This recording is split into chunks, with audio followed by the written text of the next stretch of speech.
You've probably seen one of these, a Lego brick. But have you ever wondered how it all started and why it's called Lego? Actually, the name is much older than this plastic brick. Are you curious? Let me tell you how it all began. Many years ago, there was a skilled and hard-working carpenter named Ole Kirk Christensen. Ole was a respected carpenter with his own company, but times were hard, so he didn't have much money and had to dismiss his last worker.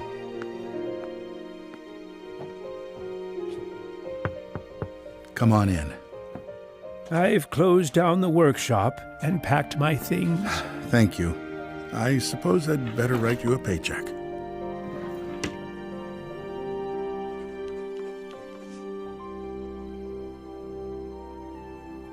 Take care.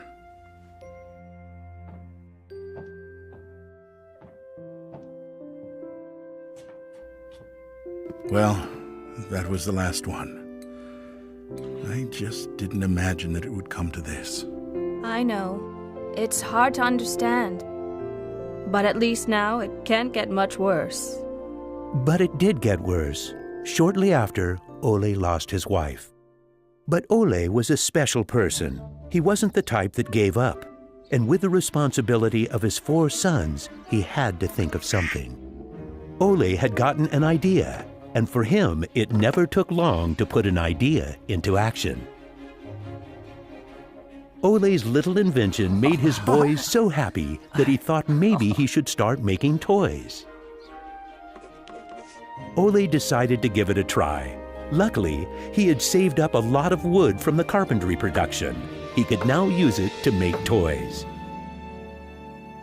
Time passed by, and even though Ole was a skilled carpenter and had a good eye for quality and detail, sales were very slow. Luckily, one of his sons, Gottfried, started helping out his dad after school. Together, they just barely managed to keep up the production. Eventually, word began to spread that wooden toys of the finest quality were being made in the little workshop in Billund. One day, a man drove into town, a man who would change Ole's future. He was a wholesaler from Fredericia. I've heard that you're making some very nice wooden toys. Well, one does his best. The wholesaler was very impressed with all the wooden toys and placed a big order before he left.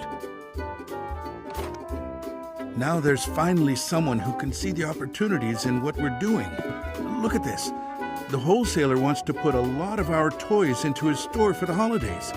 It's going to be a good Christmas this year, but we'll be busy. Now there was a lot to do in the little workshop, and Ole could rehire his former workers. Ole only used the highest quality wood, which was hand-picked and very carefully prepared. They worked day and night to get the order finished, so the wholesaler could get the toys out in stores before Christmas. Is there something wrong, Dad? I'm afraid that we're in big trouble. In the middle of their work, Ole received a letter saying that the wholesaler had filed for bankruptcy and couldn't buy the toys that he had ordered. But what are you gonna do? What about Christmas? Now we can't even afford food? I'll do it. What are you gonna do, Dad? I'll do it myself. I'll drive around selling the toys. There was no time to lose. Ole packed the car with all the toys and drove off. Ole was a very good toy maker, but was not a very good salesman. He didn't like praising himself or talking about how carefully the toys had been made. But he had to keep trying if he was going to sell anything. This is going to be a blast. Is there anything you're interested in? It looks exciting, but I don't have a lot of money right now. Maybe we could trade and call it even. Well, I would prefer money, but... In the end, he succeeded in selling all the toys. He didn't receive as much money as he had hoped, but the family managed, and they had plenty of food for Christmas. Time passed by, but the toys didn't sell as quickly as they had expected.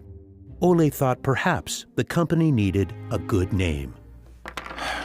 What should it be? It has to be a short word. I want it to convey playing well. In Danish, playing well is called leg godt. What should it be? What should it be? Yeah, if only I could get some sort of a sign.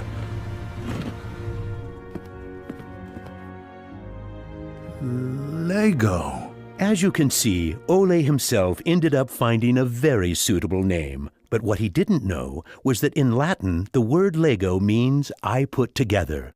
The name Lego was well received, and the company slowly started to move forward. We have made 3,000 crowns this year, and we have more orders than usual. Did you say 3,000 crowns? Then you need to see what I've been looking at. Even though Gottfried wasn't comfortable spending money on a milling machine, he could see that it was useful and that the quality of the toys improved. Could you finish the last batch and get it ready for shipping? I will. Dad, I've saved a lot of money for the company today. Really? How? I figured we could save money in the lacquer, so I only coated the ducks twice instead of 3 times. You what? Unfortunately, Gottfried's idea didn't go over well with Ole. Ole made Gottfried unpack all the ducks himself, give them the last layer of lacquer, and bring them back to the train station.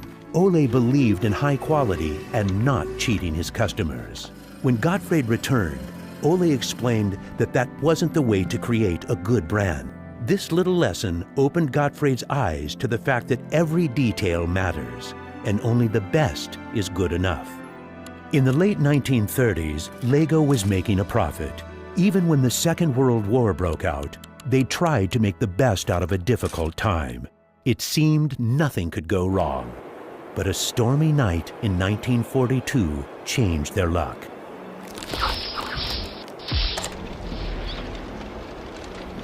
There's a fire! The workshop is on fire! But when the firemen arrived, they were unable to save the workshop. It burned to the ground, and all the drawings and models were destroyed. Ole was beginning to lose hope. All that he had worked for was gone, and he almost lost his company. But being responsible for his children and workers inspired him to rebuild Lego. A new factory was constructed. Soon the production of wooden toys started again. The little company fought its way back into the market. Gradually, the Lego factory began to run smoothly, and Ole started looking for new challenges. One day, he went to Copenhagen to look at a new machine that had just arrived in Denmark. It was a plastic molding machine, and Ole was very excited about it. Should we buy it? It sure is a good bargain, and it will give us a lot of opportunities. Well, it does sound interesting, but it is a lot of money. I'll take that as a yes. When the plastic molding machine finally arrived, Ole started making little plastic teddy bears and rattles. But he still had the plastic bricks that he had received at the fair. There was something about them that he couldn't stop thinking about.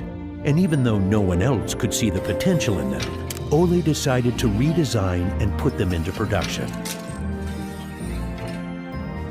But it was when Lego first launched the Gray Ferguson tractor that the plastic toys became a success.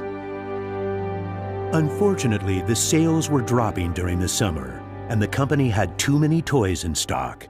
This can't be right. Of course our products can be sold the whole year, not only for Christmas.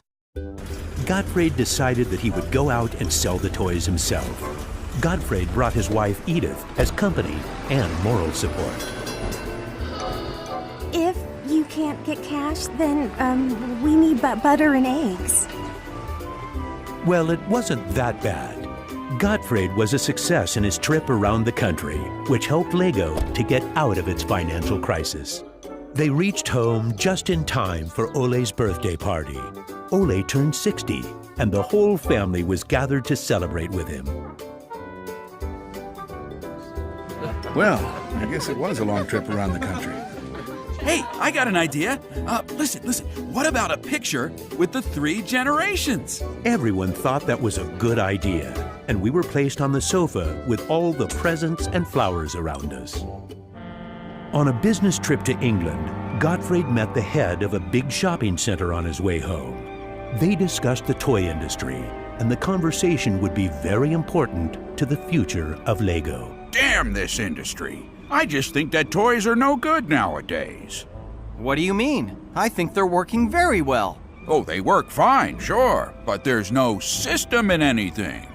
System? System? There isn't any system. What in the world are you doing, Gottfried? There isn't any system. The toys need an idea and a system built around it. I want to put system into play. Children have only been offered ready-made solutions. They need something different that will strengthen their imagination and creativity. So you're trying to put Lego into a system? Interesting. That same year, Lego started producing the first Lego system of play. Children could now build houses from the Lego bricks. The town plan gave play a realistic town setting, and with this, children learned about traffic safety. My sisters and I could play with the new Lego system for hours. Some people said we were the luckiest children in the world because we grew up in a toy factory. It was a huge breakthrough, and Gottfried decided to try selling it outside of Denmark. The system of play was so popular that they managed to sell it to many countries. Look what I just built! That is really nice, Kel. Even though Lego was meant for only building houses, there was still a lot of opportunity. There was just one problem. I can't lift it up. It keeps falling apart. That made Gottfried wonder. He wanted to find a way to make the Lego bricks stick together, but that was easier said than done. Gottfried noticed that the Lego bricks got a better clutch power with tubes inside. Now it was no longer just bricks, but a whole construction system with endless possibilities. This was groundbreaking for the Lego product. With a child's imagination, Lego could be anything in the world, over and over again. The imagination is the limit. Look, Dad! Now I can build everything! Unfortunately, Ole never got to see how successful the little brick actually became. Gottfried was left on his own, and he had to go through another fire at Lego that destroyed most of the wood production. Just like his father, Gottfried knew that he had to try to get the best out of any situation and never give up. Gottfried took the hard times with his head held high. As sales grew, the company also got bigger. He had to think ahead, and he decided not to resume the production of wooden toys and to only focus on the Lego system. It turned out to be a great decision. Many new models were built, and Lego got stronger in the toy industry. Sir, which one of these do you think is the best? That one. Even though it got busier at Lego, Gottfried still had bigger plans. Now he wanted to build an airport, so it would be easier to sell his toys to the whole world. Like father, like son. It didn't take long to put his idea into action. Only 3 years later, Billund Airport was opened.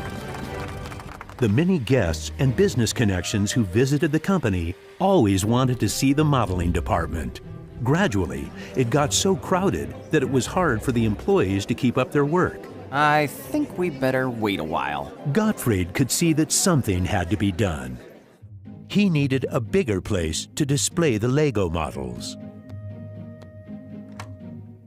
I don't want to interrupt, so I'll just put this package of our new Lego train on the table. Just put it there. Train? The idea grew quickly from an exhibition room to an amusement park. And then we could have a tower so you could look over the whole park from above, the whole town. It will be a land made out of Lego. Legoland! Well, it looks interesting, but how many visitors are you actually counting on? Well, I guess, 200, 300,000? 300,000! Even though it sounded like a lot, my dad was actually pretty far off the mark. There were 600,000 guests the very first year. My family and I were there to greet the guests. We've kept up this tradition ever since.